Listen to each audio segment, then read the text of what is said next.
Dando inicio a la mesa 8, le damos la palabra a Rebeca Mercado González del Colegio Jalisco, Universidad de Guadalajara, con su ponencia Una mirada a la relación entre la pobreza y la criminalidad desde la Nota Roja Tapatía, 1917-1930. Adelante.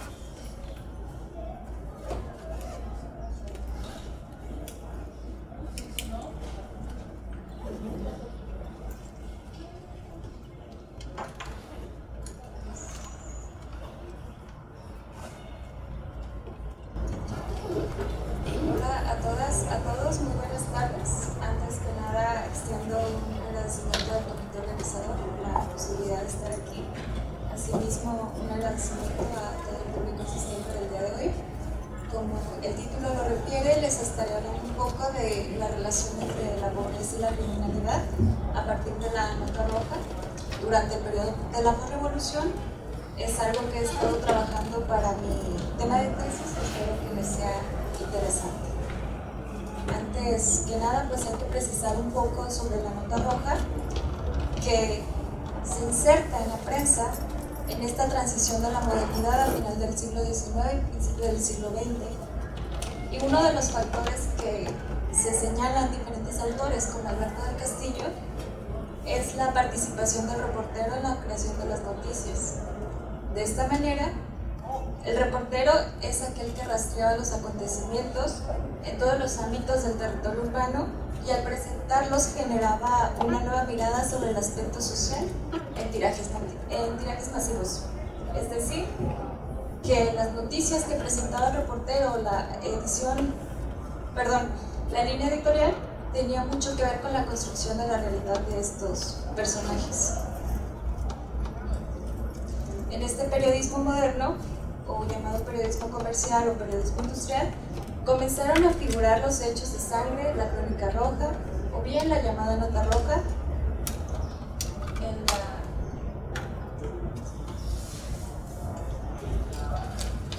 la que a partir de esta transición de la modernidad, que ya nos he ido refiriendo, posibilitó que la transición de la prensa o de estas noticias fuera de carácter masivo, por lo cual tuvo mayor alcance en la sociedad. Posteriormente, en la primera mitad del siglo XX, en especial la prensa revolucionaria fue la que respondió a los diferentes giros sociales que acaecían en el país, por lo cual el periodismo se constituyó como el representante de los grupos populares, como la voz de los sectores de la sociedad, campesinos armados, líderes populares, obreros, periodistas jóvenes y aquellos periodistas que antes habían sido perseguidos. También sectores concienciados de las clases medias, como los maestros, artesanos, tipógrafos, artistas radicales y otros grupos más que nos menciona Ana María Serra. Estos ya habían ganado un espacio en los impresos. En consecuencia, se dio una democratización en la prensa, pues existió una apertura en los diferentes órganos que fungieron como el portavoz de los diferentes grupos sociales. Este pluralismo en la prensa posibilitó no solo la abertura de medios, sino que también permitió que el público fuera objeto de noticia. La Nota Roja fue la sección que más extendió esta aseveración. Las imágenes que les muestro aquí son pues ejemplos, vaya, de lo que estoy mencionando, pero también para que se den cuenta del tipo de prensa que se comenzó a circular durante este periodo. En este mismo contexto, durante la primera mitad del siglo XIX y la primera mitad del siglo XX, se gestó un discurso científico en torno a la criminalidad en México. Estas ideas estuvieron atañidas a teorías extranjeras que se consolidaron con las normas jurídicas de la época y con prejuicios sociales. Se estableció entonces una serie de referentes basados en la condición de clase y prácticas sociales de los individuos peligrosos. Este tipo de discurso también permeó en la prensa. La Nota Roja, que reconstruyó los aconteceres fatídicos, ponderó los hechos de sangre ocurridos entre las clases populares y puso atención en los llamados bajos fondos, vinculando los hechos delictivos con estos factores.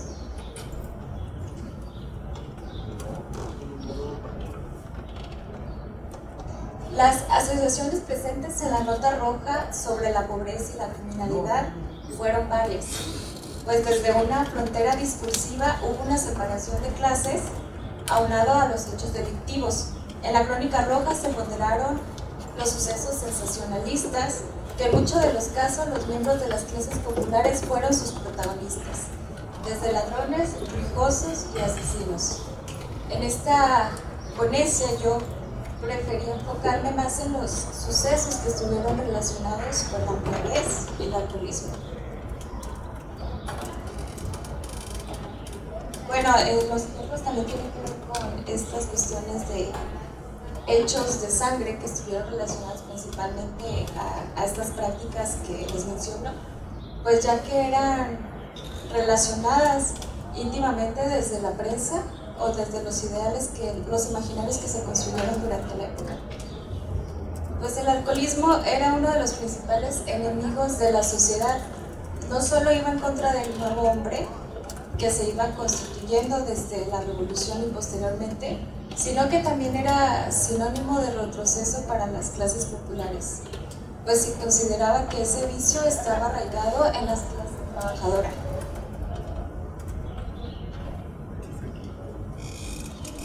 Por tal motivo, en la década de 1920 se llevaron a cabo diferentes campañas antialcohólicas a lo largo de la República.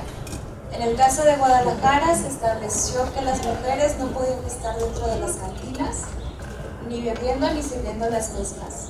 Asimismo, se restringió la venta de bebidas alcohólicas en pulquerías y cantinas durante los fines de semana.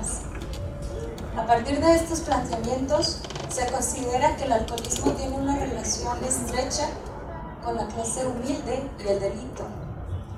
Desde la opinión pública, las bebidas alcohólicas llevaban al hombre a un estado de irritabilidad, posicionándolo a un paso del crimen. Por otra parte, se consideraba al hombre alcohólico como violento y extremadamente sensible, llevándolo a exagerar y malinterpretar las acciones de otros, propiciando así estos hechos delictivos y criminales.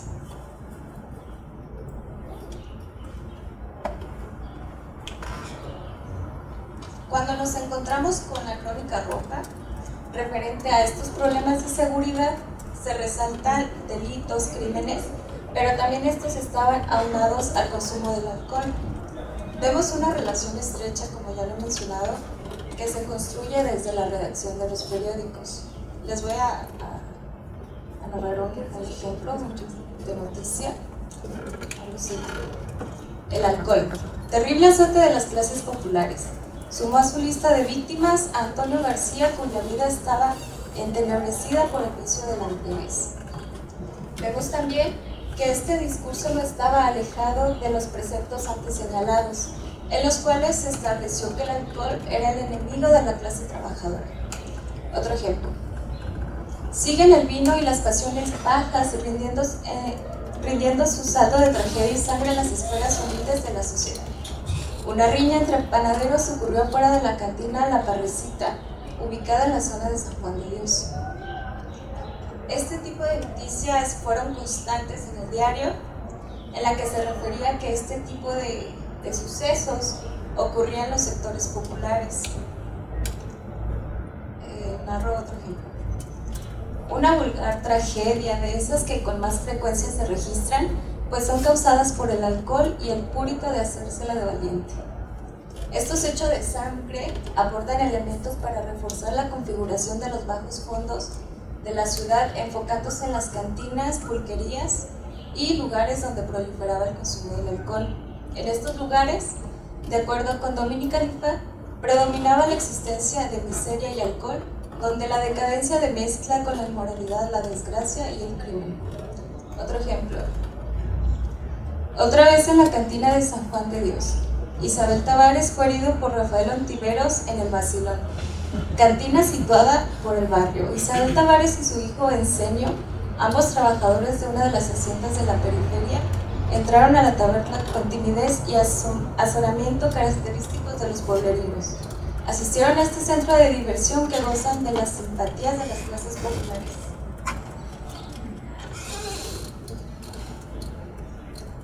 Bueno, esta imagen la tomé del periódico El Sol, diario de la tarde de la vida regional, cuyos miembros estaban algunos que conformaron el grupo del Centro Bohemio, característicos por ser litógrafos, y esa es una representación de cómo tenían una visión sobre el alcoholismo.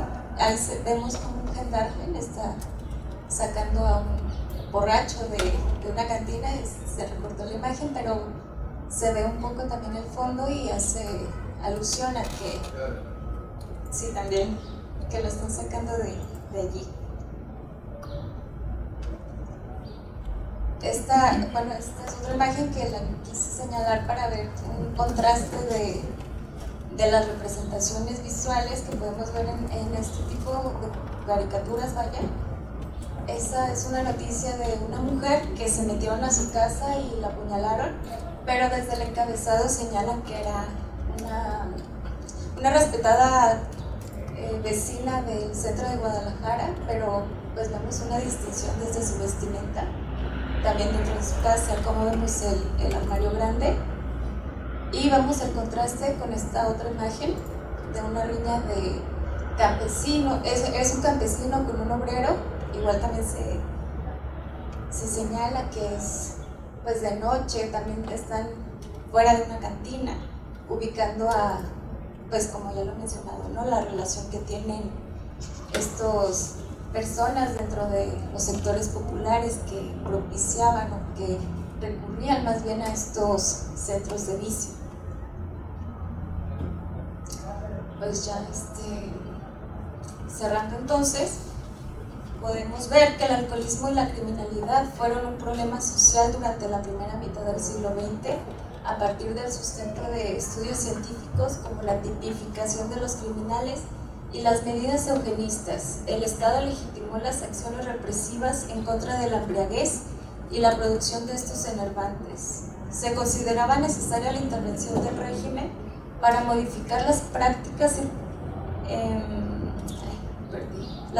culturales que repercutían en la conducta del individuo, que desencadenaba estos problemas sociales y de seguridad.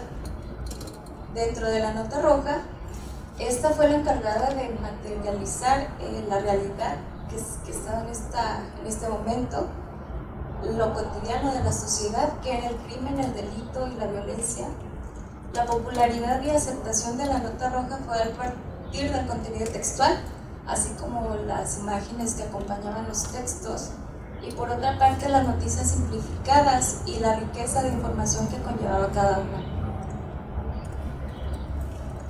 A su vez, su estilo es el más reconocible de acuerdo a varios autores. Uno de ellos, Pablo Picato, destaca que los titulares utilizaron juegos de palabras, transmitieron indignación moral y sintetizaron crímenes en términos burdamente sardónicos, caracterizando a víctimas y criminales de manera memorable. En este sentido, la Nota Roja constituía un espacio para la crítica moral y social, pues esta refrendó las acciones al acompañar las noticias con cuestiones moralizantes de juicios y recomendaciones sobre los sucesos, atribuyendo a la construcción de un imaginario sobre las clases populares y el delito, así como las desviaciones que traían consigo alteraciones en las conductas, las cuales fueron vinculadas al consumo del alcohol. Gracias.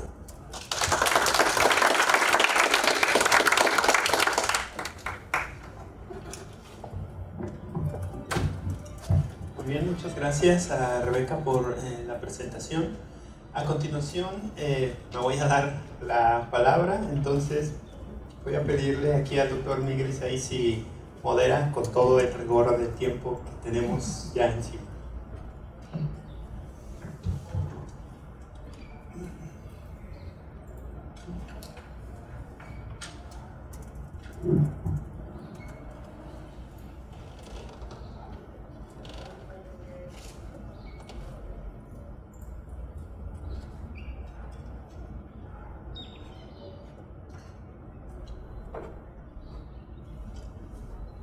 Muy bien. Desde los trabajos que empezaron a publicar en los 90s y 2000s, Richard Slater, Rafat, Daniel Palma, entre otros, se puso, digamos, una serie de, en entredicho, con una serie de críticas bastante eficaces, la idea del bandido social de Hobsbawm. Entonces, a partir de ahí se ha propuesto una nueva historiografía que hable de los bandidos comunes o de los bandidos prosaicos, y que se amplía a otros estudios como las representaciones de los bandidos santificados o la literatura de los bandidos, etc. En ese sentido, este trabajo se inscribe en esta postura revisionista para mostrar la vinculación que tuvieron en un contexto delictivo amplio los comerciantes de Guadalajara en el Jalisco decimonónico, o los comerciantes jaliscienses, mejor dicho, en la cual, en términos generales, esta relación estuvo, digamos, vinculada a denuncias, a alegatos por seguridad, a violencia y a una política punitiva que desde las élites se empezó a pregonar cada vez más y que de hecho se implementó en el Estado a lo largo del siglo XIX. Bien, en diversas fuentes como informes de gobierno, documentos de seguridad, diarios de viajeros relativos al siglo XIX, destaca casi en todas estas fuentes un tema en particular: la tremenda inseguridad que se vivía en el Estado. La prensa, una fuente que por su carácter presentista tiende a tomar el pulso a un momento histórico determinado, no fue omisa de dichos fenómenos y replicó en forma sistemática en sus páginas los constantes robos que sucedieron en los caminos y en las poblaciones de Jalisco, destacando, entre otras cosas, las terribles situaciones que tuvieron que enfrentar las personas y los viajeros que se adentraban en el Estado. El tono de estas notas evidenciaba una situación que estaba llegando a extremos incontrolables para la salvaguarda de la tranquilidad pública. Recordemos que estas décadas intermedias, más o menos de 1848 hasta después de la República Restaurada, es lo que Van der Wood llama la época dorada del bandidaje en México. Cada órgano de prensa tenía su opinión al respecto. Por ejemplo, el Republicano Jalisciense destacaba: son escandalosos los robos que se cometen en las inmediaciones de esta capital. El Mundo cuestionaba: ¿qué pasa en Jalisco? ¿Estamos ya a merced de los bandoleros? ¿Cuál es la protección que al comercio de la ciudad y de los pueblos se recibe por parte de los poderes públicos del Estado?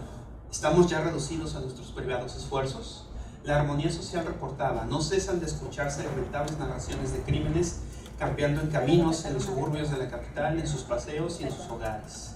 La Voz de la Alianza mencionaba: numerosas partidas de malhechores se pasean por nuestros caminos y cometen frecuentes depredaciones, burlándose de la vigilancia de las autoridades.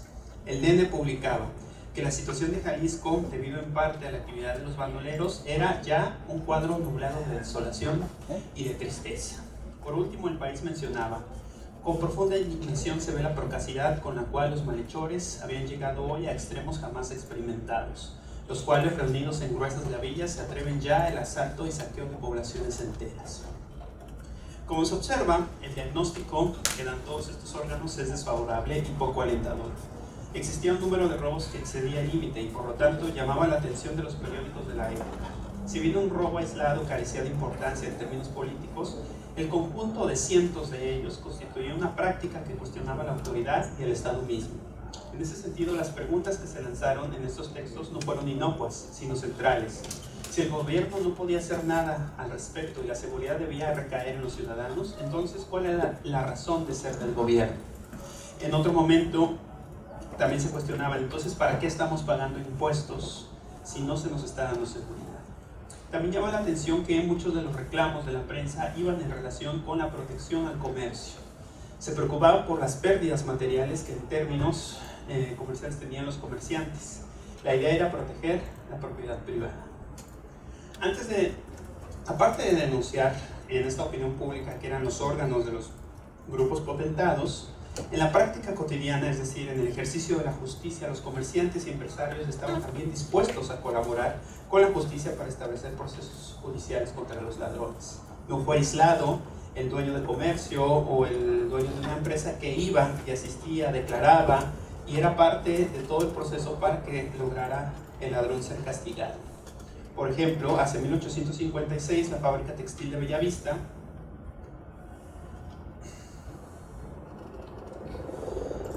fue robada. En el proceso, Bonifacio López, casado 23 años, jornalero, fue imputado de receptación de robo por traer consigo e intentar vender unas mantas provenientes de dicha manufactura.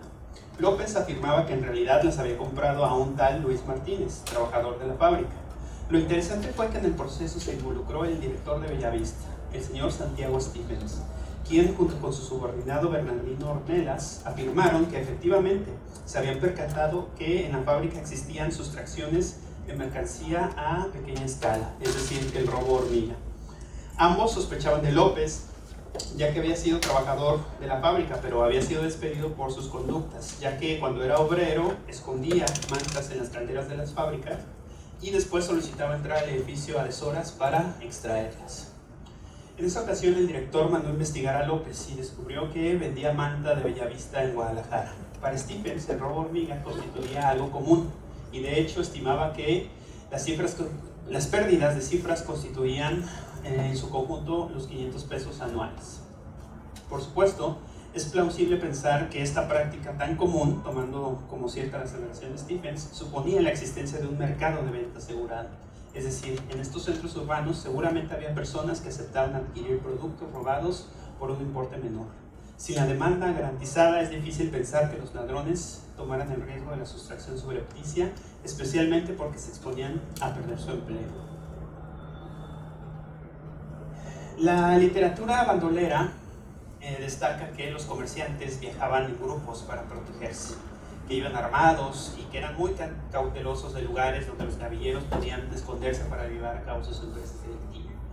Madame Calderón de la Barca, por ejemplo, remite una anécdota en la cual iban en una caravana junto a comerciantes y otros viajeros y llegaron a una curva muy pronunciada del camino y todos iban con prácticamente el Jesús en la boca, retomando el aliento, porque en cualquier momento temían que les iba a salir una serie de ladrones. La misma suspicacia se tenía en mesones y en ventas.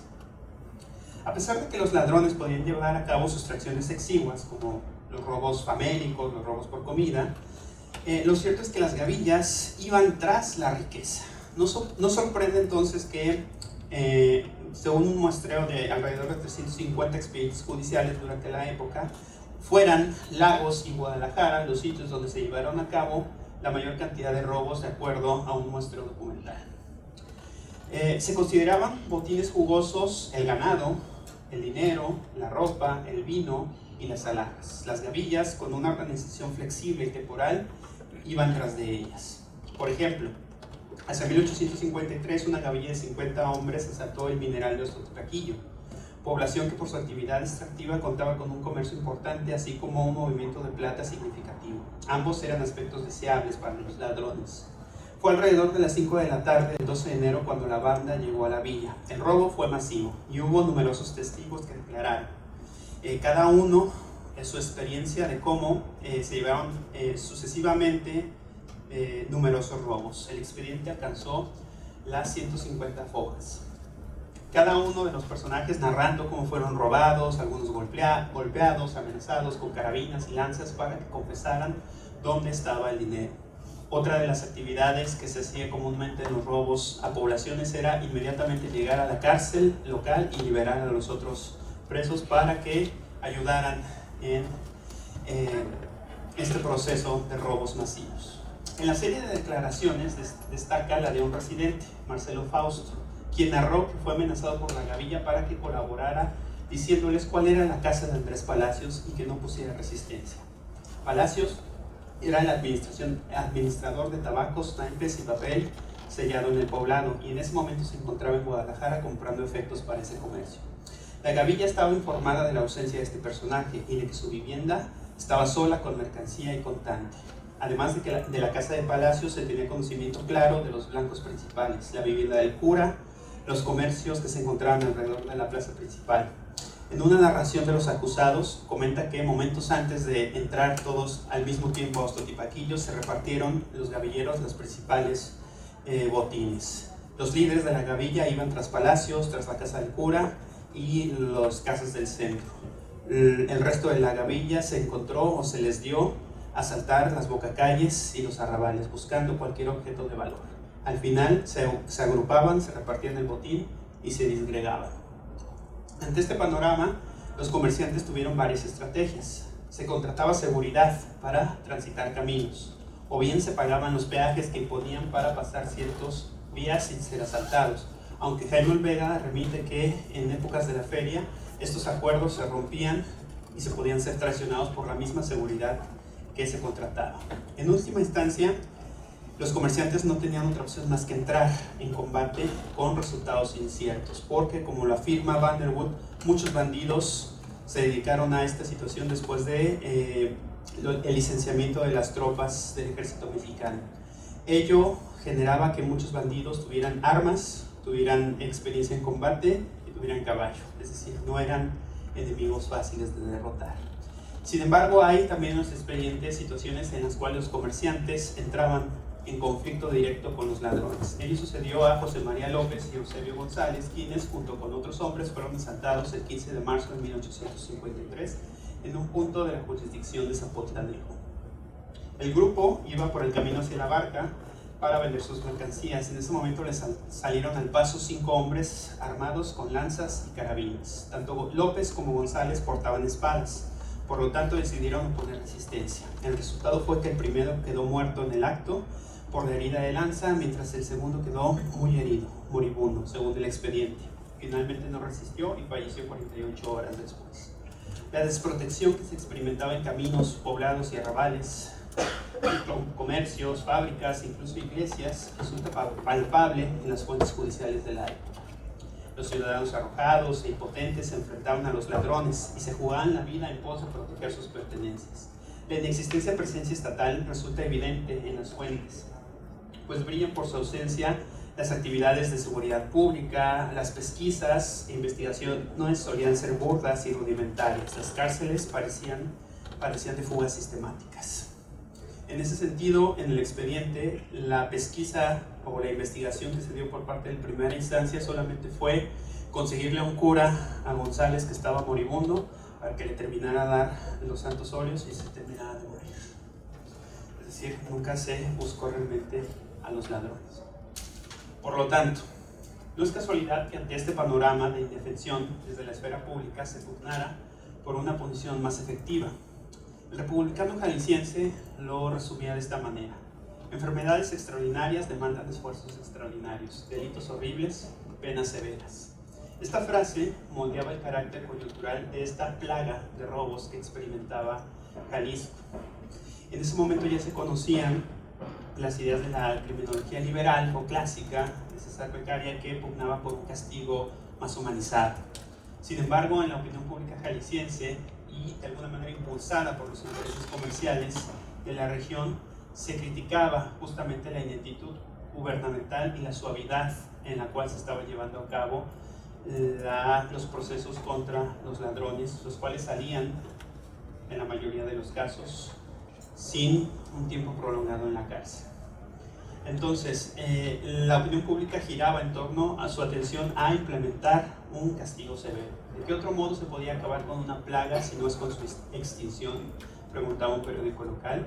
De esta manera se habló de la posibilidad de armar a los ciudadanos, de construir murallas y fosas en ciudades y poblados de importancia, por supuesto de implementar la pena capital, de construir llamados recintos filantrópicos o recintos de seguridad como las penitenciarías, que vendrían a darle tranquilidad a los sectores más beneficiados de la población.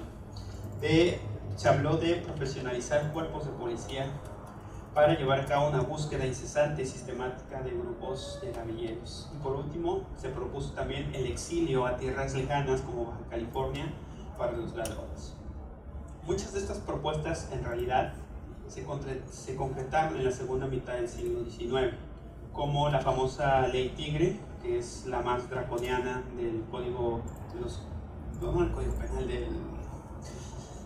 la compilación de leyes y decretos, que estipulaba que todo ladrón debía de ser procesado al momento y debía ser colgado con un letrero que decía: así se castiga al bandidaje en Jalisco. O también el proyecto penitenciario que décadas después se conocería como la Escobedo, los cuales en realidad tuvieron resultados inciertos. El primero porque la implementación real de la ley Tigre fue menor. Los juzgados en realidad seguían juzgando, los jueces seguían juzgando con las leyes coloniales, y el trabajo de Jorge Trujillo pues demuestra que los resultados que se pensaban del proyecto penitenciario en realidad no fueron como se esperaba. Por lo tanto, es importante resaltar que estos llamados a la punición respondieron a la excepcionalidad del problema. El Estado se encontraba experimentando una crisis, azotado por una llamada plaga de ladrones, como no se había experimentado anteriormente. Ante la coyuntura se tenía que dejar de lado los ideales y pasar al pragmatismo. En ese sentido, los fusilamientos, aunque inhumanos, según la opinión pública, eran efectivos en dos sentidos. Por un lado, terminaban con los ladrones, disminuían el número de indeseables, extinguían la plaga, y por otro lado imponían un ejemplo que disuadía a otros malhechores de seguir con sus actividades criminales. Lejos del idealismo del bandido social, el ladrón común no fue generoso ni tampoco caballeresco. No besaba a las damas o pedía la bendición de los curas. No robaba al rico y repartía su botín al pobre. Se concentraba en las zonas de riqueza, ganaderas, comerciales, mineras. Buscaba caminos y poblaciones donde hubiera comerciantes intercambiando mercancías, movilizando ganado, vendiendo el menudeo de sus tiendas. Estas víctimas, a través de la prensa, dirigieron una serie de reflexiones críticas al gobierno, cuestionando su papel en el combate a la inseguridad. En ese sentido, se criticó fuertemente a la autoridad, como esta delegó a los comerciantes y hombres honrados la tarea de combatir a los ladrones. Esta era una tarea en la que el Estado no podía darse el lujo de ignorar. Su posición respecto a la delincuencia debía ser frontal y punitiva. Los comerciantes tuvieron que buscar estrategias de flexibilización entre los grupos gavilleros para continuar entonces con sus actividades. Muchas gracias.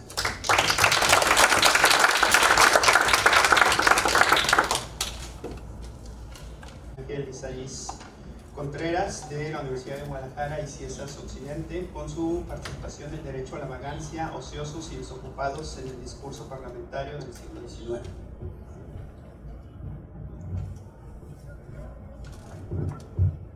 Gracias y buenas tardes a todos. Agradecer, al igual que me han antecedido, pues, a los organizadores, ¿no? Porque todo tenga buen camino en estas terceras jornadas. Para irme más rápido, este trabajo que traigo ahora suena, el título, pues de entrada es un poco, provoca un poco a chiste, ¿no? ¿Cómo es que se habla de un derecho a la vagancia? Y bueno, antes que nada aquí hay que referir que el concepto de vagancia en México, hoy en día se habla de vagos y ociosos, dicho de manera muy coloquial, para alguien que no, pues tiene un hijo quizá holgazán, mal entretenido, pero ahora pues puede sonar mucho de broma, pero en el siglo XIX, también durante la colonia, pero particularmente en el siglo XIX, pues era una condición que, si no era un delito, sí anteponía a circunstancias delictivas, ¿no? En este caso se perseguía mucho esta calidad de vagancia, y esto llevó a la creación, por ejemplo, de tribunales de vagos. Alguien podía denunciar a una persona desocupada y solamente se necesitaba el juicio de 3 particulares, sobre todo de probidad conocida, para perseguir a algún sospechoso, ¿no? Entonces era algo de lo más común que se presentaba, sobre todo en las ciudades. En Guadalajara también, en la Ciudad de México, digamos que se instaló el primer tribunal, y en Guadalajara y en algunas otras ciudades lo hicieron. ¿Para qué se buscaba hacer esto? Bueno, pues obviamente en primer lugar, para contener a presuntos delincuentes, como anticiparse a que estos jóvenes desocupados delinquieran en un futuro, pero la otra también era de carácter más funcional. En este momento, sobre todo en la primera mitad del siglo XIX, pues el Estado carecía de fuerzas militares, y a su vez pues hacía mucha falta que en las obras públicas hacía mucha falta mano de obra. Entonces esa fue como un recurso para usar los tribunales de vagos. Otra de las condiciones que yo, como una coyuntura que hay en este contexto, es que se da un proceso de desamortización que viene desde principios del siglo XIX, en donde las comunidades indígenas y las sociedades campesinas se están fragmentando, caen en un proceso de individualización de tierras y entran en un sistema de colonización. Porque muchos campesinos, evidentemente que era lo que buscaba la ley, se hicieron propietarios en lo individual, pero sobre la marcha y al poco tiempo vendieron sus tierras que adquirieron en lo individual. Esto obviamente provocó que se erosionaran muchas comunidades y pues estos campesinos, dicho en términos muy generales, pues terminaron migrando, dejando sus comunidades, incorporándose a un trabajo o bien cayendo como trabajadores eventuales o empleados, algunas veces afincándose en una hacienda, otras veces con un artesano, es decir, se estaba desintegrando lo que era la propiedad comunal, ¿no? en cierta manera. Entonces, ¿a dónde va este debate que yo voy a manejar? Cuando se da la desamortización en el 56, 57, bueno, había que crear como las leyes reglamentarias de la desamortización. Y bueno, esto se ve si revisamos el Código Penal del 71, el Código Penal de la Ciudad de México y territorios federales, ya se están enunciando todas las condiciones por las cuales ya ningún sujeto tiene que acudir nuevamente a la propiedad colectiva o comunal. Entonces, se crean como las circunstancias en las cuales obviamente recuperan como la tradición de estos grupos colectivos, pero a su vez se están creando ya se están midiendo y grabando penalmente todas este tipo de acciones. También en el 71 justamente se está iniciando un debate en el Congreso para despenalizar la vagancia, es decir, porque si siguen los tribunales de vagos ante esta expulsión de las comunidades, pues se iban a incrementar los casos y los tribunales iban, digamos, como a saturar. Entonces iba a proseguir una persecución desbordada contra muchos sujetos, ¿no? Sobre todo del campo. Entonces, un grupo, digamos, más progresista en su momento del Congreso de la Unión, pues lanza esta iniciativa para despenalizar. Y voy con la lectura para no entretenerme más. En 1870 fue presentada ante el Congreso de la Unión el proyecto de ley reglamentaria de los artículos 4 y 5 de la Constitución, en comisión presidida por el diputado Emilio Velasco, quien adujo que dicho proyecto estaba compuesto de innovaciones radicales que iban en contra de la antigua legislación.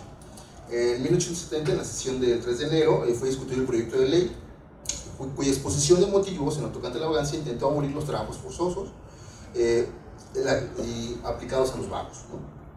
Penas que debían desaparecer por ser contrarias a la filosofía del derecho penal, misma que no reconocía delito donde no resultara daño a un tercero o a la sociedad, principio bajo el que se pretendía despenalizar la vagancia. El proyecto quedó compuesto por 64 artículos y la mayoría de ellos buscaron establecer y garantizar los contratos de trabajo, la expedición de títulos, de los honorarios, convenios, etc. En el mismo sentido, en la misma sesión del 3 de enero fueron puestos a votar los primeros 3 artículos que sin mayor objeción fueron modificados y al final aprobados. El problema fue cuando se presentó el artículo 8, que la letra decía: la vagancia simple, esto es, el hecho de no trabajar sin tener oficio o profesión, ni bienes de fortuna, no es delito. En consecuencia, quedan abolidas en la República las leyes, reglamentos y bandos de policía sobre vagos y tribunales de vagos. Para sintetizar un poco el debate que despliega el artículo, bien se pueden presentar los dos puntos de vista que lo dominaron, en concreto, los que permanecieron rotundamente en contra de su aplicación y los que por tanto se comprometieron con el beneficio de su creación. En el primer sentido, estuvo como de los principales retractores, ¿no? de esta iniciativa fue Juan José Vaz, diputado por el Estado de México, quien postró una de las más fervientes argumentos en contra, ¿no? A su parecer, el artículo era ininteligible y absurdo, pues solo despenalizaba la vagancia en términos de ausencia de oficio o profesión. Entonces le dijo que el artículo no se establecía las condiciones cuando la vagancia la ejercieran personas ocupadas por poseedoras de alguna destreza industrial o artesanal.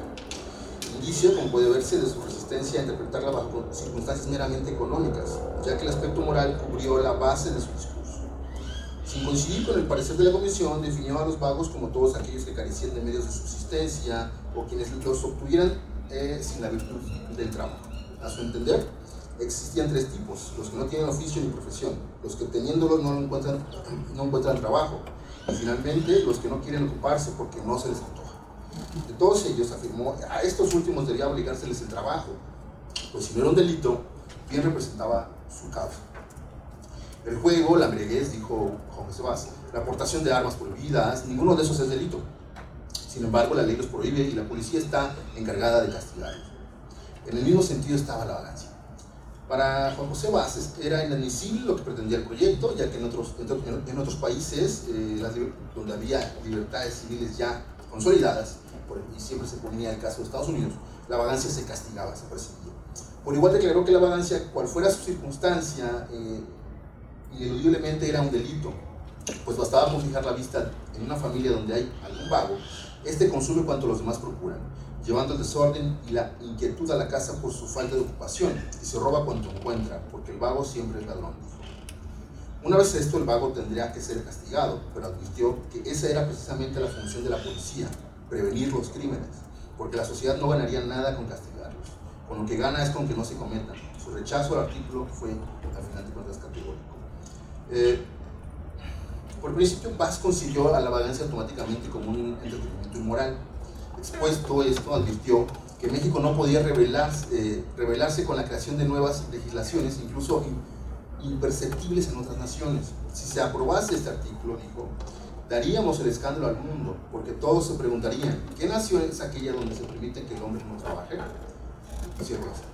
Después de haber sido presentado por primera vez el proyecto, tuvieron que pasar casi 4 años. Se volvió a reunir la sesión en 1874. En ella retomaron la palabra para impugnar nuevamente el proyecto diputados como Francisco González, Juana Mateos, Joaquín Obregón González, cuyos discursos no los voy a tomar ahorita, me concentro más que nada en el de Juan José Vaz. También estuvo Juan José Linares, entonces redactor del periódico El Foro, periódico de Derecho. Cada uno secundó los argumentos de Vaz en general, ¿no? Todos rechazaron la propuesta de eliminar los tribunales de vagos y la inclusión de la vagancia dentro de las garantías del hombre. Asimismo, apostaron para que la ejemplaridad de las leyes en Estados Unidos, donde la vagancia estaba perseguida a muerte. También afirmaron que la vagancia era un delito creado por las leyes y contrario al espíritu de la Constitución. Así, al existir en la sociedad hombres que no trabajan, necesariamente vivían del trabajo de los demás, con sus defectos se inclinaban a la delincuencia. Así, la vagancia simple debía situarse bajo las mismas circunstancias. No obstante, los diputados que se situaron a favor del artículo señalaron confusiones por las que cayeron sus detractores, pues desviaron el cauce del debate. Diputados como Emilio Velasco, principal promotor del proyecto, precisó que el objetivo era despenalizar una conducta que siempre había quedado sujeta a interpretaciones arbitrarias dentro de los tribunales del distrito y de los estados. También estuvo a favor Joaquín Baranda, diputado por Campeche, quien declaró que el artículo estaba muy lejos de ser inmoral, ya que en la vagancia simple no se percibía ningún delito. De ser así, tendríamos también que castigar al celoso o al que sienta algunas de esas otras pasiones que predisponen al delito. Pero sin lugar a dudas, uno de quienes defendió abiertamente el artículo fue Guillermo Prieto. Acudiendo a datos históricos, inició por indicar que a partir de la Revolución Francesa, cuando la idea de trabajo se asimiló como el ejercicio de las facultades físicas e intelectuales aplicadas a la producción, dijo, tuvo la humanidad un derecho que se llamó derecho a la ociosidad. Si el hombre tiene derecho a trabajar, siendo dueño de sí mismo, tiene también el de no trabajar. Declaró que las leyes contra la vagancia debían desaparecer porque funcionaban bajo fuertes parámetros de clase, al ser aplicadas solo contra los pobres. Cuando se vaga en coche, cuando se vaga del Portal a la Concordia, entonces no hay tribunal de vagos. Pero cuando se vaga de San Pablo a Santa María, en barrios de pobres, entonces sí hay vagos. Entonces se va a la cárcel. Asimismo, el trabajo no debía condicionarse por las publicaciones, por lo públicamente aceptado y bien visto, pues los afanes de un maromero le eran tan honrosos como el que hacía machincuepas todo el día. A su entender, ellos también trabajaban y por consiguiente no eran vagos. Observó que si existe la vagancia en el país era por las circunstancias tan deplorables de la economía nacional y de las inadecuadas tarifas de exportación exigidas a los agricultores, además de la deficiente capacidad del gobierno para otorgar la educación dentro de la población. La ley, afirmó Prieto, era la que creaba los delitos. el delito de ella nace, ella lo crea, de manera que comenzar por juzgar la vagancia como si estuviese hecha en la declaración de la ley es un vicio de lógica que desnaturaliza la cuestión. Además agregó que la Constitución nunca había impuesto la obligación del trabajo, sino la libertad de que todo hombre eligiera el que le conviniera. Prieto alentó la discusión del artículo y su explicación, pues en él se declaraba un rompimiento con la tradición que no abandonaba el reconocimiento de la libertad. Después de haber trazado una revisión histórica legislativa, de la cual no tocaré ahora, en torno a la vagancia desde la colonia hasta esa parte del siglo XIX, lamentó que a lo largo de este debate se hubiera acudido excesivamente a la moral para sancionar ya no solo la vagancia, sino la proposición del artículo 8, aspecto que no era sino el reflejo de la fuerte influencia que ejercía dentro de la legislación y por consiguiente dentro del arbitrio. Así, a título de expulsar a los zánganos del ocio de la colmena del trabajo, se ha convertido esa cuestión en cuestión moral. Y ese es otro absurdo. El artículo se dice que es buena la vagancia. El artículo dice que no es delito, lo que es muy diferente. Será pecado, pero nosotros no estamos aquí para sancionar al padre Ripalda. Esas mismas leyes contra la vagancia, agregó, impedían que tanto obreros como campesinos que carecieran de ciertas garantías manifestaran después su inconformidad, pues de no ser tumultuaria, el aparato legal les perseguiría como simples vagos. La disertación de Prieto provocó la respuesta de Juan José Vaz, quien inmediatamente apeló a la postura de Prieto, quien a su parecer malinterpretaba la Constitución, ya que éste tenía implícitas las obligaciones del hombre, entre ellas la de respetar a su padre y a su madre.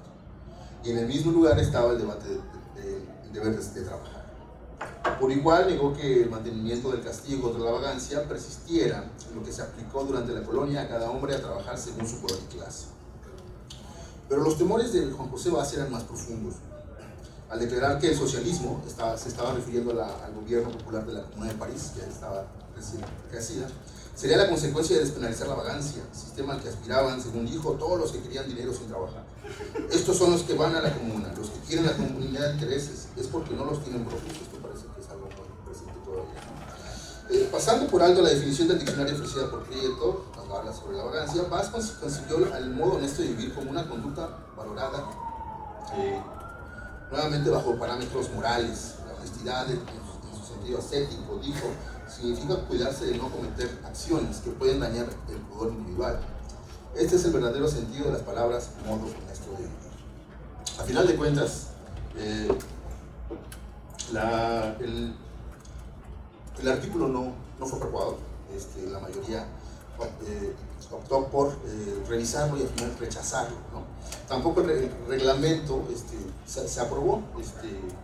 Tuvieron que pasar todavía más años, ¿no?, para que esto se presentara. Pero algo que quiero destacar aquí es que durante ese debate, Guillermo Prieto había publicado un libro, esos son rescatar el título exacto para no, sus lecciones elementarias de economía política de 1871. Él precisamente se publica en este contexto del debate, ¿no? En sus lecciones de economía política afirmó que la civilización, dada la importancia fabril, parecía que no solo traería más y mejores aficiones a los obreros, sino que incluso podría traer como resultado, dicho veladamente en el discurso de Prieto, un mejoramiento de la raza al puro estilo mestizofílico, al creer que entre más mexicanas contrajeran matrimonio con obreros, maquinistas o dependientes extranjeros, las costumbres de sus familias cambiarían notablemente en sus cosas, en el vestir y en otros beneficios sociales. Bastaba con mirar las colonias fundadas por las industrias, dotando de escuelas y sanos entretenimientos a sus trabajadores. Sin embargo, no todo estaba perdido para la gente del campo, ya visoraba este panorama. Para los indios, según dijo, había que fundirlos en la civilización, porque para que sus industrias y el producto de ellas realmente destacaran, había que instruirlos por todos los medios, así como por la educación, la propiedad individual, la colonización y las vías de comunicación. Vemos en este texto que el discurso del debate y ya estaban obviamente conscientes de que la desamortización y la idea de propiedad privada tenía que extenderse entre las comunidades, por más que fuera Prieto. Con tales principios, el indio se convertiría en hombre y no correría el riesgo de ser reemplazado por la máquina. Posiblemente el debate parlamentario de 1874 Prieto lanzaba las bases para lo que después serían sus breves nociones de economía política, esto en el 88. Pues de continuar penalizando la vagancia, indios y campesinos no tendrían posibilidades de adaptarse al nuevo orden industrial y laboral al ser constantemente perseguidos e incorporados a los contingentes de sangre o a las obras públicas que no garantizarían el sustento de sus familias. El indio debía sacar provecho de las nuevas comunicaciones y vías férreas para que el producto de sus industrias saliera de sus localidades, incluso sin intermediarios. Pese a las buenas intenciones de Prieto, su discurso no se alejaba del común de la opinión pública de la época, en donde ya se imaginaba y promovía una población indígena fuera de sus comunidades y desvinculada de la propiedad colectiva. Por tanto, si se garantizaba su trabajo, sino en igualdad de condiciones, al menos con posibilidades de incorporación al mercado, el beneficio, advirtió, sería para todos. ¿Cómo hacerlo? Pues con mayor educación y civilización para transformar definitivamente al indio, desde sus familias, desde sus raíces. Ese era el argumento que obviamente llevaba de fondo este asunto de la despenalización de la vagancia. No era como tal un derecho, sino era una garantía para una sociedad que iba a estar obviamente más vulnerable en términos económicos. Bueno, muchas gracias.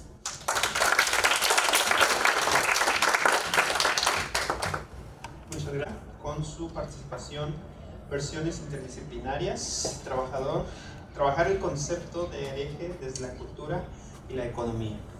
Adelante.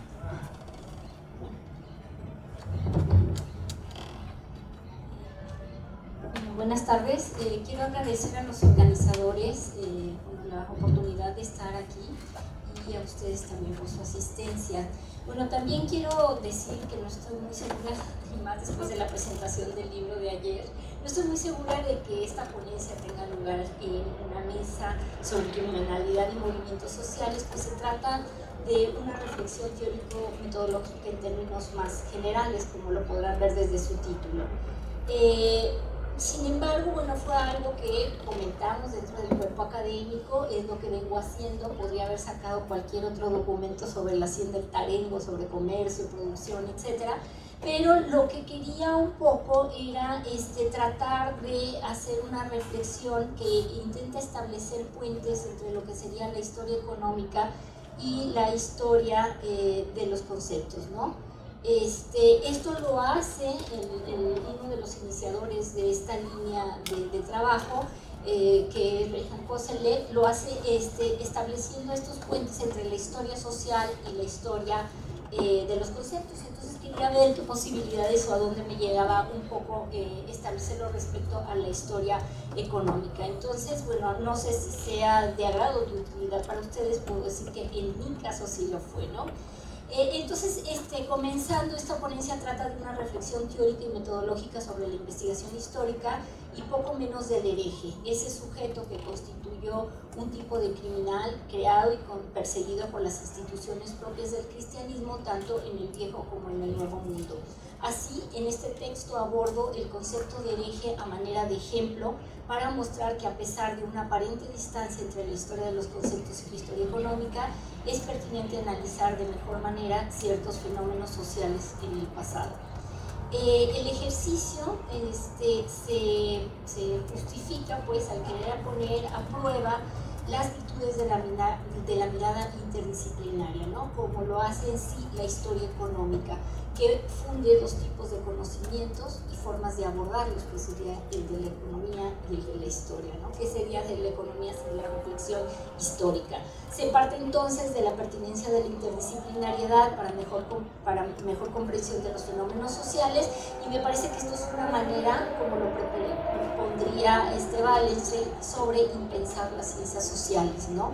Aquella texto, aquellas citas que él veía que esta división de las ciencias sociales en tres áreas que serían, o tres lógicas o niveles, el económico, el político y sociocultural.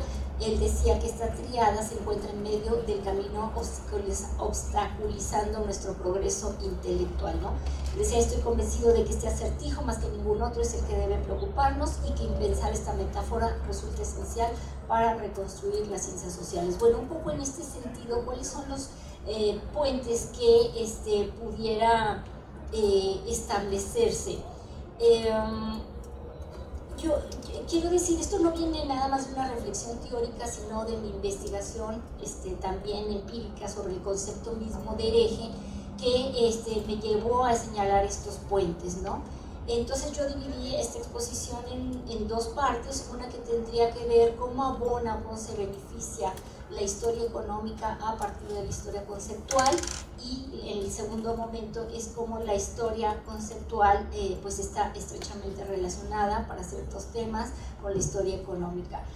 Bueno, sobre la primera parte, tengo aquí que los vínculos entre historia conceptual e historia social ya fueron expuestos por Koselleck en un texto muy difundido y traducido, ¿no? Él parte de que toda investigación social exige también analizar las palabras claves o las categorías fundamentales, ¿no? Saber a qué se refieren en el periodo en que se utilizan para evitar anacronismos, como lo acaba de hacer ahora el doctor Isaías cuando nos habla del concepto de vagancia, ¿no?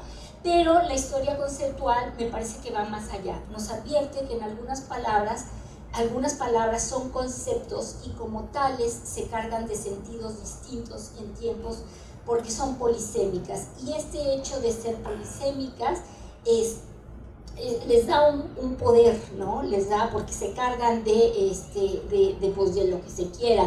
Pensemos, por ejemplo, en palabras como democracia, soberanía económica, o un concepto muy de moda que es el pueblo, ¿no? ¿Qué está dentro de pueblo? ¿Quiénes están dentro de este concepto? Y el mismo concepto, por ejemplo, de crisis, ¿no? El concepto de crisis, por ejemplo, si nosotros nos vamos a la lengua religiosa de la antigua Grecia, pues significaba interpretación, que en el vocabulario jurídico expresaba la idea de un juicio, una decisión que no era resultado mecánico del examen de las pruebas. En relación con la tragedia griega, la palabra designaba un acontecimiento categórico que implicaba todo el pasado y todo el porvenir de la acción cuyo curso marcaba. Para la medicina hipocrática denotaba un cambio sufrido por el enfermo, y en el siglo XIX se emparenta más con problemas graves de la economía y luego también con el análisis de las mutaciones culturales que llevan a hablar de crisis de valores, de la crisis de civilización, crisis espiritual, etc. Bueno, en mis pesquisas ahora quisiera hablar sobre esta relación entre la historia conceptual, siguiendo con las aportaciones.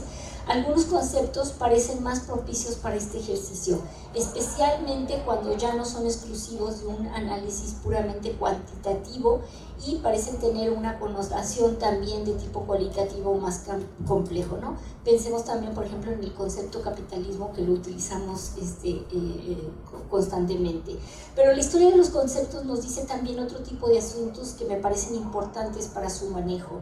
Generalmente hay que reconocer que estos no se generan o explican en su contexto mismo de aparición, sino que están cargados de experiencias pasadas, lo que Koselleck llama espacio de experiencia, pero también de expectativas. Entonces esto es algo que no tendemos, ¿no? Como tendemos a considerar que su sentido está dado en el término en el que estamos trabajándolo, y habría que ver, bueno, en qué sentido retoman viejos sentidos y también hacia el futuro. Este es un asunto que los historiadores económicos solían tener poco presentes. Yo aquí haciendo alusión a mis trabajos sobre la hacienda El Tarengo, una hacienda en la Barca, que yo la trataba así. Bueno, debí reconocer que no era una hacienda, sino un rancho, pero que la expectativa o el mismo dueño la hacía llamar así por una cuestión de prestigio, ¿no? También cuando nos topamos en las estadísticas, por ejemplo, con conceptos como peón acasillado o campesinos, vemos que no hay más. Cuando un análisis posterior, pues vemos que la variedad de relaciones son muy grandes.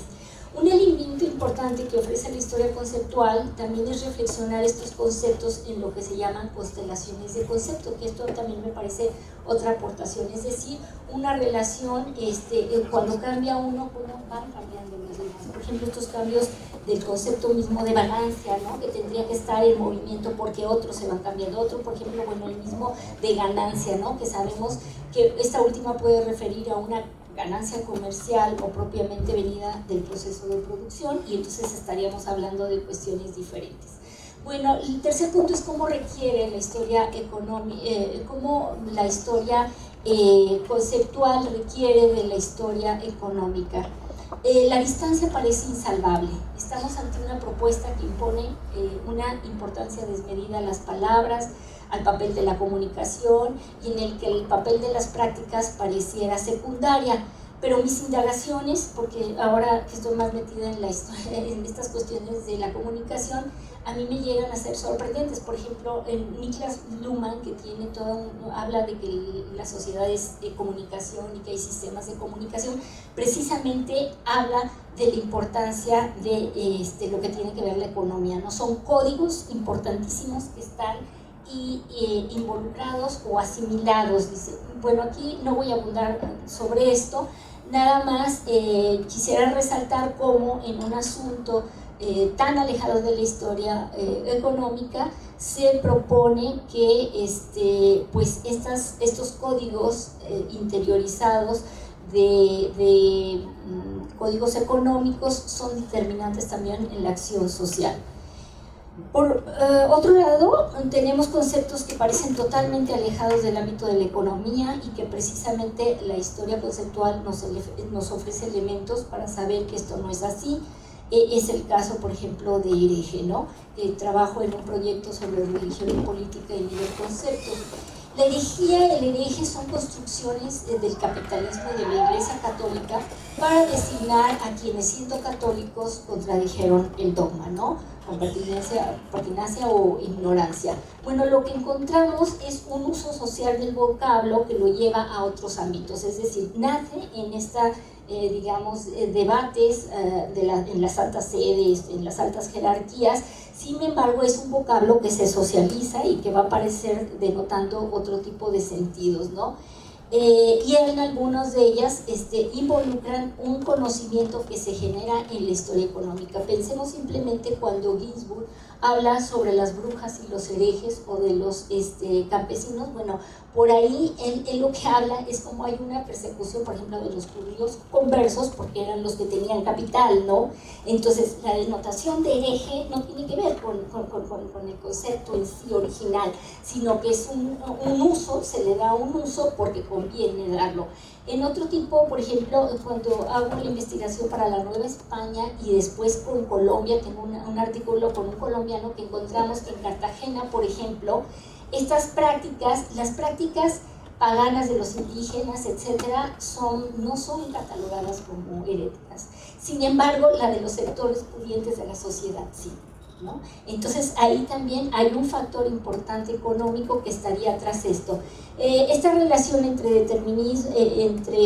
la definición de un sujeto con la herejía no queda en el ámbito de las creencias o de las leyes, o de los dogmas, perdón, sino que se usan con fines políticos y económicos. Pensemos en el mismo Hidalgo también, ¿no? Por ejemplo, el hereje, él no renegaba de su religión, sin embargo, ahí había un sentido también político. Bueno, entonces, conocer de ellos, me parece, se vuelve importante para comprender ciertos fenómenos, ¿no? En conclusión, sigo creyendo que el ejercicio de remitirse a las fuentes para hacer historia económica es fundamental, pero también no está de más pensar en esta historia que a través de los conceptos pues presenta múltiples facetas. Muchas gracias. La palabra al doctor Víctor Manuel Tellez Lozano de la Universidad de Guadalajara, con su participación de rutas comerciales a rutas de peregrinación, la participación económica de los huicholes durante el periodo colonial.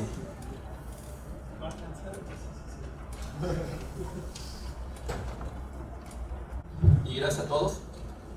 Hace un momento, antes de que empezara la mesa, aquí el doctor Isaías hacía un comentario de que es muy difícil hacer que un antropólogo trabaje en archivos y se relacione con la historia.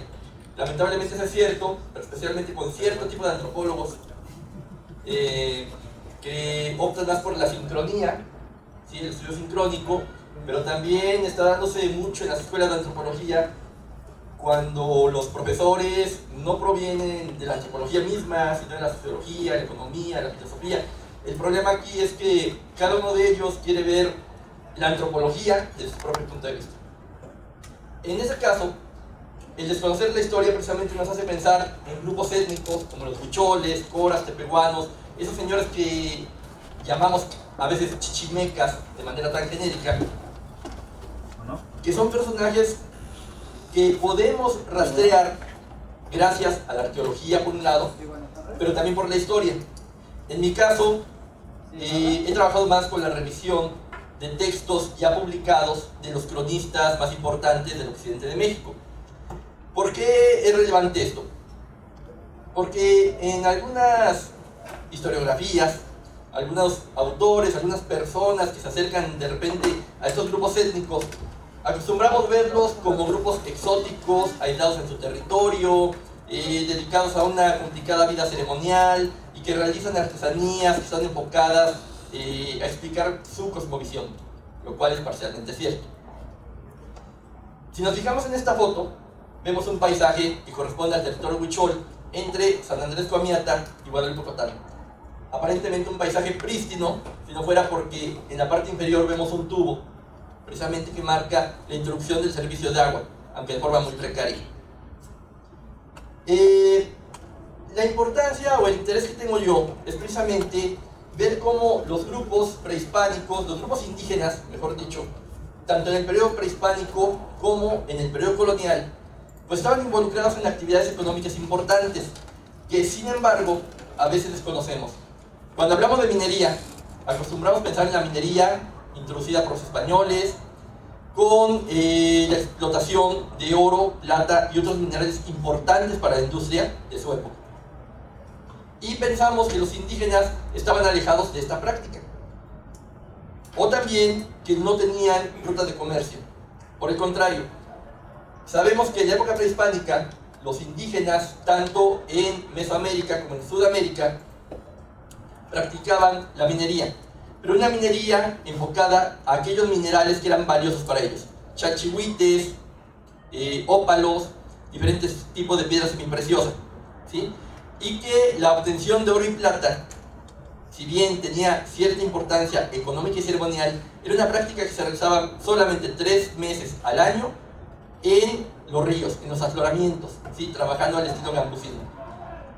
Entonces, al desconocer el trabajo minero, en primera instancia de tipo prehispánico, tendemos a generalizar que no había una actividad de este tipo en el periodo colonial. Ahora, si nos enfocamos en el comercio, la idea es ver cómo los indígenas estaban involucrados en diferentes actividades que yo catalogo en 3 básicas: comercio, guerra y tributo. ¿Cómo están relacionadas?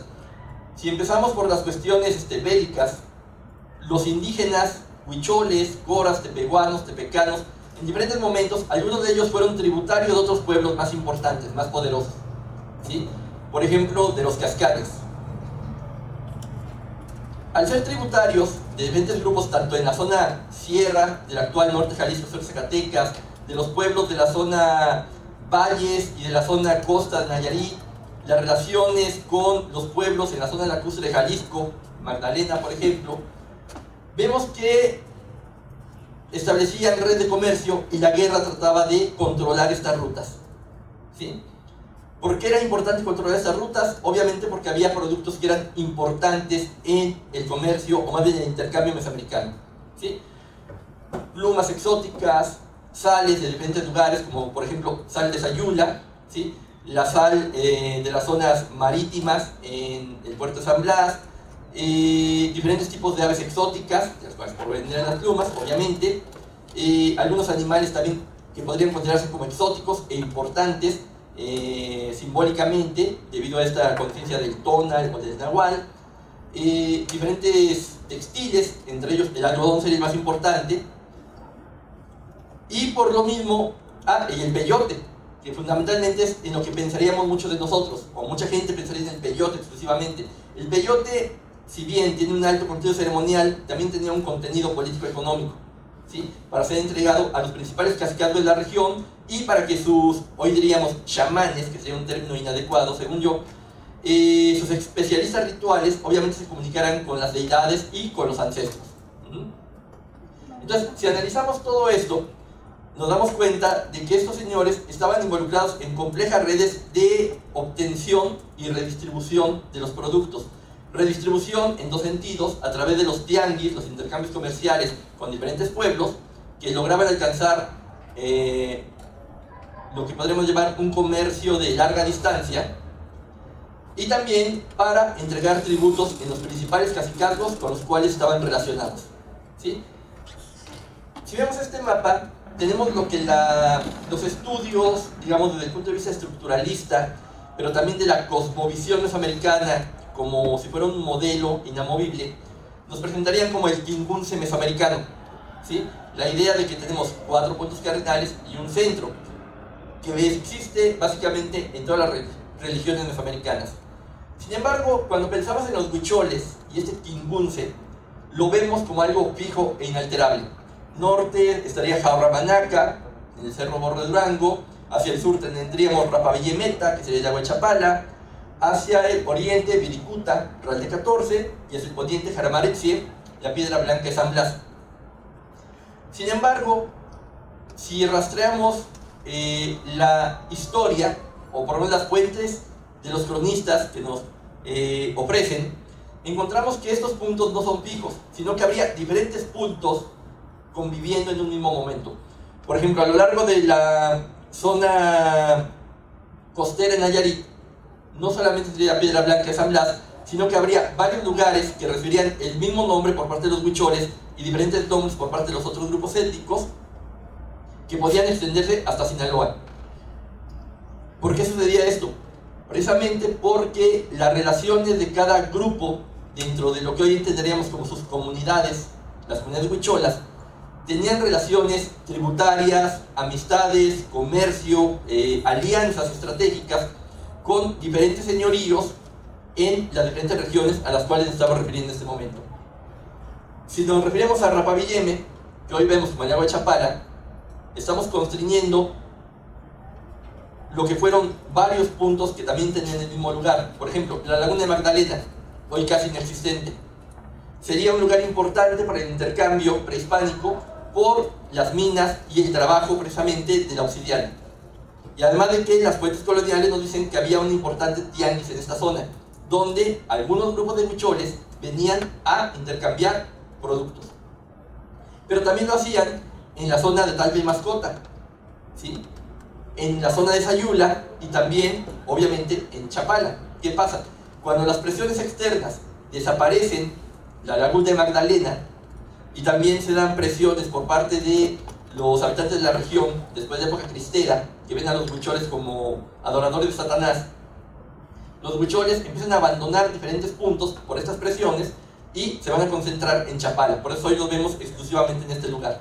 Bueno, independientemente de ello, ¿qué sucede con estas rutas? Cuando se da la conquista española, entre 1530 en adelante, pues vemos que poco a poco los principales pueblos indígenas de la región, que a veces estaban emparentados o tenían contacto con coras, huicholes, tepehuanos, que en este caso serían, por ejemplo, los cuanos de la zona de Magdalena, que hablaban la lengua cora, se van refugiando sus grupos militares en la zona serrana, ¿sí?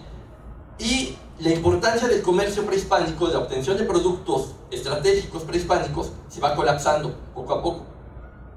Sin embargo, el comercio no va a decaer, sino que los indígenas van a tratar de seguir manteniendo la importancia de algunos productos importantes, especialmente aquellos dedicados a la subsistencia, ¿sí? Por ejemplo, la sal.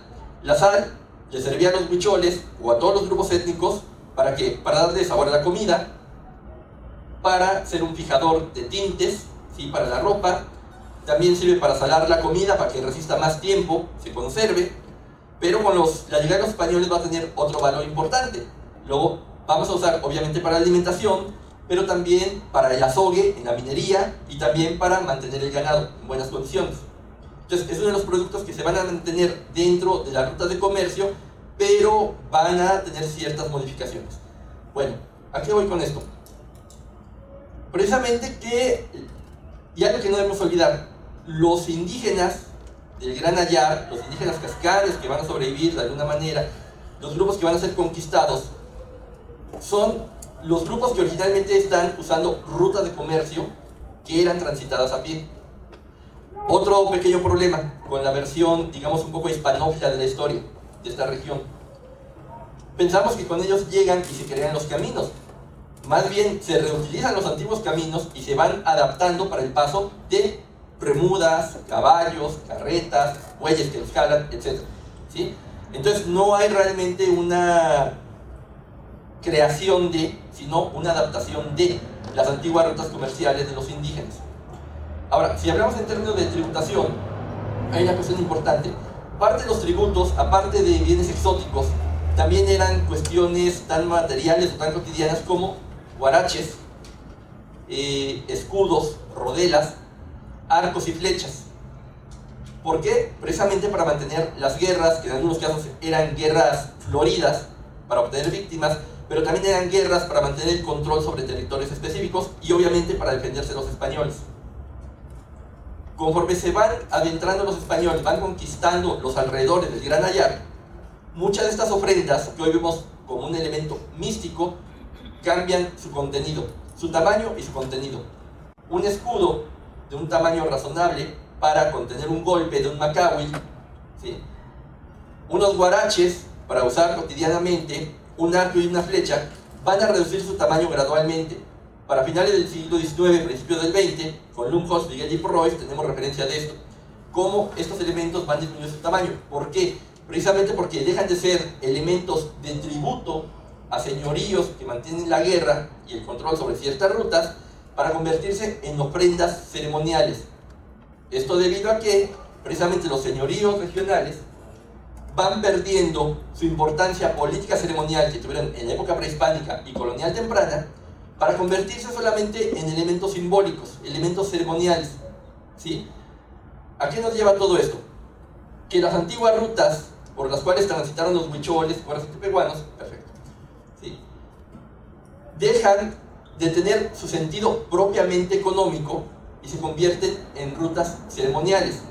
Por eso los vemos como elemento místico. Sin embargo, hoy en día, si nos fijamos en estas rutas, especialmente la que va hacia la zona Valle Costa de Nayarit o la que viene hacia Rapavilleme, ¿sí?, hacia el lago de Chapala, nos damos cuenta que también hay interrelación, obviamente, con los puntos intermedios, ¿sí?, pueblos y ciudades, especialmente, por ejemplo, Tepic o Guadalajara, donde los huicholes hacen lo mismo que hacían en la época prehispánica y colonial temprana, ¿sí?, obtener algunos productos que pueden ser importantes o novedosos en la comunidad, ¿sí?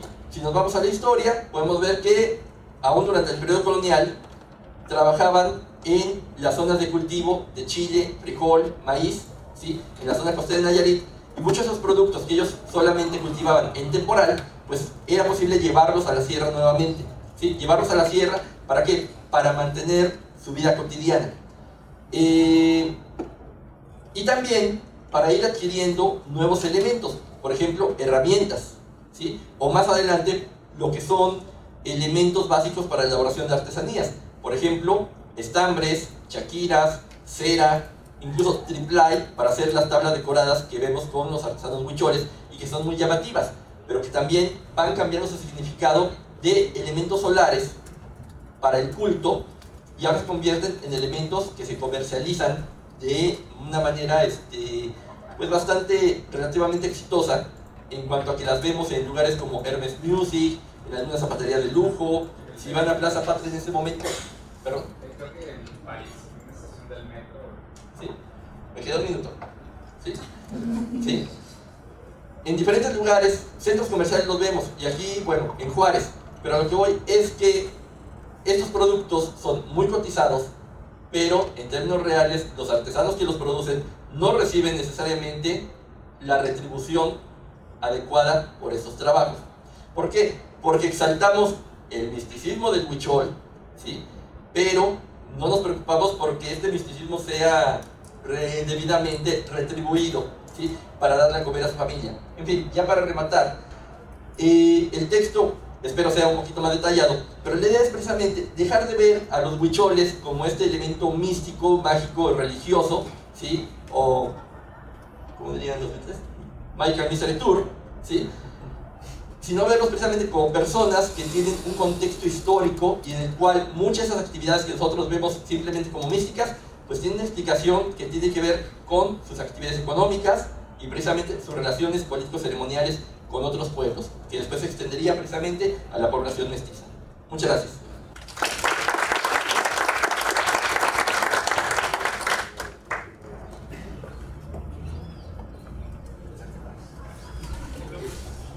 Antes de entregar la mesa, entonces tenemos tiempo para un par de preguntas. ¿Alguien que quisiera cuestionar a los ponentes? Isabel.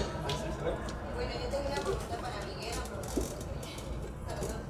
la vagancia, porque veo que Consuye es un sujeto masculino, es un hombre que trabaja, es el hombre con obligaciones, o que no cumple con las obligaciones, y entonces pues ¿dónde están las mujeres? Sé que en el siglo XVI español estaba el concepto de vagabunda para calificarla, ¿no? Entonces, ¿qué pasa con ellas? Aprovechando que has trabajado en varios momentos del siglo XIX. ¿Alguna otra pregunta que se quisiera hacer? Bueno, entonces le damos la palabra al doctor Miguel Sáiz para que conteste. Bueno, gracias. De hecho, fue una de las, cuando hice esta investigación, ya un rato, ahorita lo que ustedes hacen es como replanteando otro tipo de preguntas. Me encontré que, pues, evidentemente, una pregunta que había era, pues, ¿qué pasaba con las mujeres? Eran llevadas a los tribunales de vagos.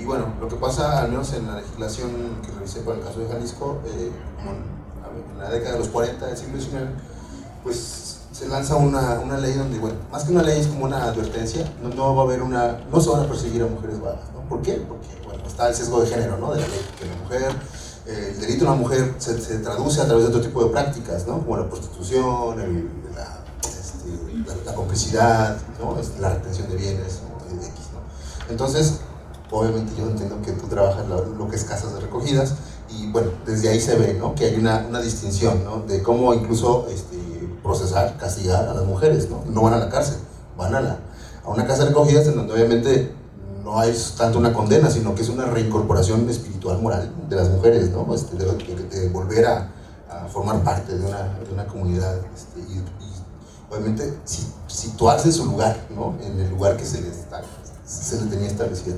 No hay una persecución en este caso para el periodo que yo conozco. Desconozco lo de la colonia que me mencionas. Eso sí no lo sabía, no me he ido tan atrás. Pero para el 19 es claro que ya la mujer está excluida. Pero sin embargo se persigue la prostitución, se persiguen las charlatanas, como un poco, cuáles son las prácticas, las infanticidas, ¿no? También, pero no va por la misma sintonía, ¿no? Muchas gracias y bueno, con esto ya damos por terminada la mesa 8, los invitamos a seguir en la siguiente mesa.